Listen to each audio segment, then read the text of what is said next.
You hatch from an egg somewhere off the coast of North America. Dozens of siblings break free around you, each one pushing upward through the dark. For your kind, the first task is always the same. You have to find squid eggs, but as soon as you try to swim further, two siblings break away from the group and lock onto you. They don't spread out to hunt on their own. They're waiting for you to make the first move so they can steal whatever you find. For minutes, they trail behind you, copying every turn. When you swim upward, they swim with you. When you dive, they follow. The water is filled with drifting shapes, but you know most of them are useless. Then, you spot something pale ahead. It looks like an egg mass drifting loose, so you rush forward and snap it down in a single gulp. The first sibling rams into your side, desperate to shake the food free, but it's already gone, and all it manages is knocking you sideways. The second sibling stays locked on. It dives at your tail every time you kick harder, biting and snapping but never letting go. You dive toward the seafloor to lose it, but it follows. You twist upward again and rush back toward the surface, and it's still there. Every move you make, it copies. You lunge toward another drifting shape, but it slams into your side and blocks you. This fight isn't about food anymore, it's about survival. So you stop fleeing, you turn in the water and rush straight at it. Both of you slam together, rolling in tight spirals as you bite and twist. You clamp down across its side and shake with all your strength, trying to tear into the flesh. Then a shadow sweeps over you. A larger fish glides just above with its mouth open, ready to swallow anything that moves. That's all it takes.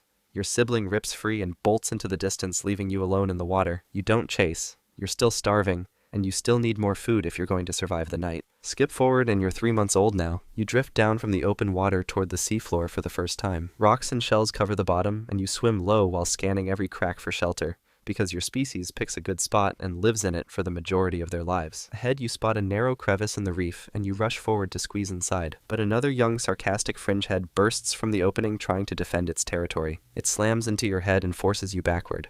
You open your own jaws and push forward with all your strength. Both of you snap and shove, twisting side to side as each of you tries to force the other out of position. For fringeheads, these fights aren't about killing. They're about holding ground. Whoever keeps the den gets a chance to survive, and whoever loses has to hunt in the open where almost everything bigger can swallow you whole. The other locks onto your side with its teeth and shakes hard.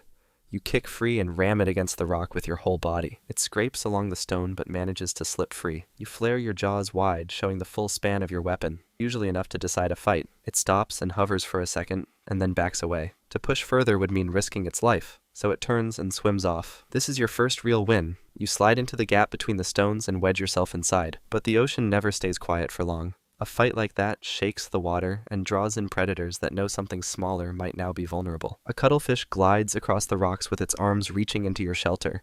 Each arm brushes along your body, probing for a grip. Cuttlefish hunt with stealth. They drift close under camouflage, then strike with sudden bursts, dragging prey into their arms before it can react. You lunge forward with your jaws wide and clamp down as hard as you can. The arms thrash so violently that the entire crevice shakes. It yanks free and jumps backward, vanishing into deeper water. You press further inside your new den and wait until the reef settles. Only now do you understand why your kind fights so hard for these cracks. Out in the open, you wouldn't have lasted an hour. Inside a shelter, you get to live another night. You're 1 year old now. You leave your home and swim further along the reef than ever before. You need more food, and the tiny scraps near your old shelter aren't enough anymore. While swimming, you spot tiny movements on the seafloor, so you approach closer to investigate. A small crab digs out from the ground with its claws held high. It's slow, but dangerous, able to cut straight through your fins if you give it the chance. You're desperate for food, so you rush forward anyway. You snap down on its shell with your jaws, and it starts scraping at your face, but you shake hard until the shell cracks open. Once the first break forms, the crab can't protect itself.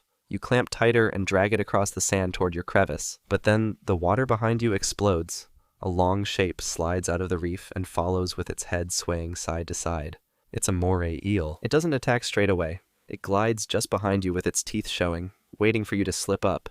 Eels eat fish like you whole, dragging them into their burrows to swallow alive. You drop the crab and flare your jaws wide, hovering in the water while trying to protect your meal. The eel circles you with its body weaving above you.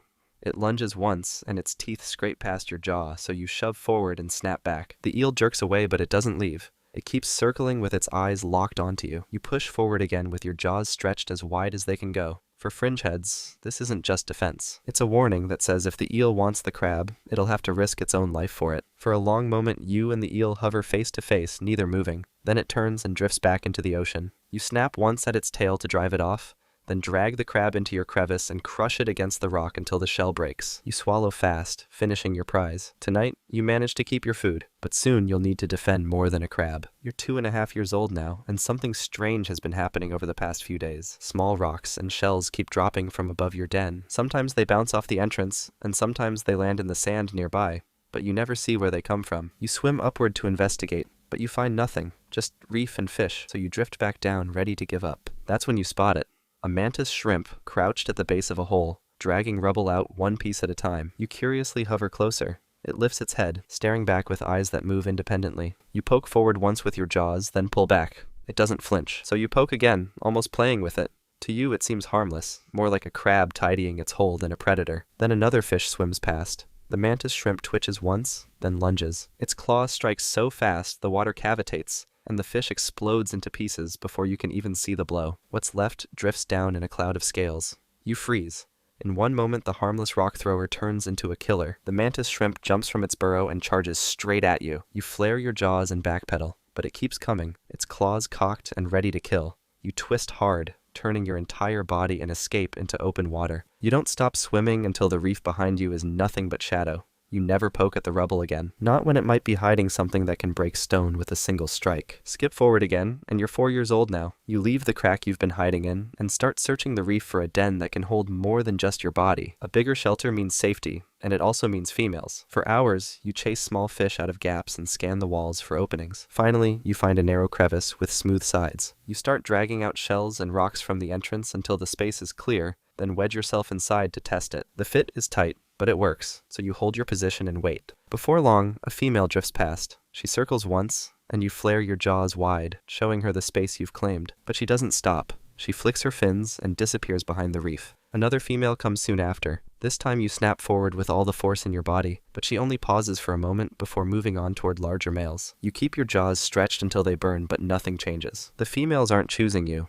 They're choosing the den, and yours isn't good enough because it's only average-sized, so you abandon it. You decide to swim into the deeper waters. Hunger burns in your chest, but you keep searching until you find something better. A wide crevice with smooth walls and a tunnel that runs deep into the rock. You push yourself inside once again and settle at the entrance with your fins pressed tight against the stone. This time it works. The first female swims towards you slowly and starts twitching her fins just as she spots you inside. Then another appears, and then a third, all drawn to the space you now own. You flare your jaws at them and 2 of them decide you're not worth the trouble.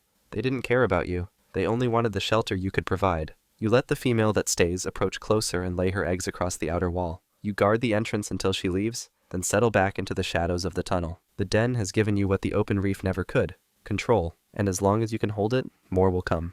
You're 4 years and a few days old now. You finally realized what those eggs were for. You were meant to fertilize them.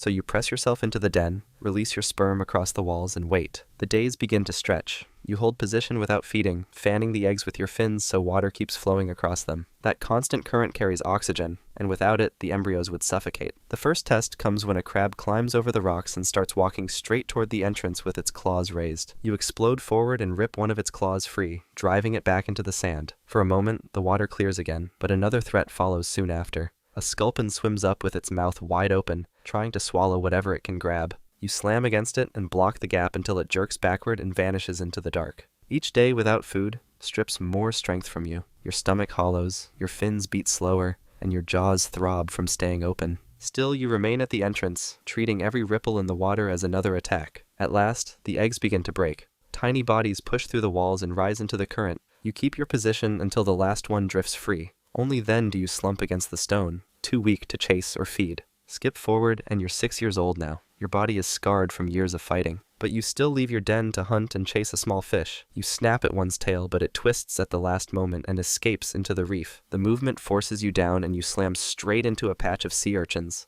The spines drive through your side and lodge deep inside your body. You shake with all your strength, but every movement forces the spines further in. Your first thought is to return to your den, but when you swim up to it and press against the entrance, the spines extend outward and catch on the rock. You push harder, trying to force your body through, but the spikes jam tighter and block the way. So you back out with blood clouding the water and move along the reef to find another shelter. Every crevice you test is too narrow. The spines scrape and lock you in place. Without a hole to hide in, you are exposed in open water, and here a fringehead is nothing but prey. Soon after, predators begin to circle. Their shadows pass over you, but each one turns away. The spines that protect sea urchins now protect you. They make you too risky to bite and swallow. That protection comes at a cost, though. With no shelter, you cannot ambush food, and with your body torn, you cannot chase it. The wounds grow worse as the days pass. The flesh around the spines begins to rot, and your body grows thin. In the end, you sink onto the sand and stay there. Life as a sarcastic fringehead might be rough, but there's another animal out there that has it way worse. Trust me, it's wild. Check out the video and see for yourself.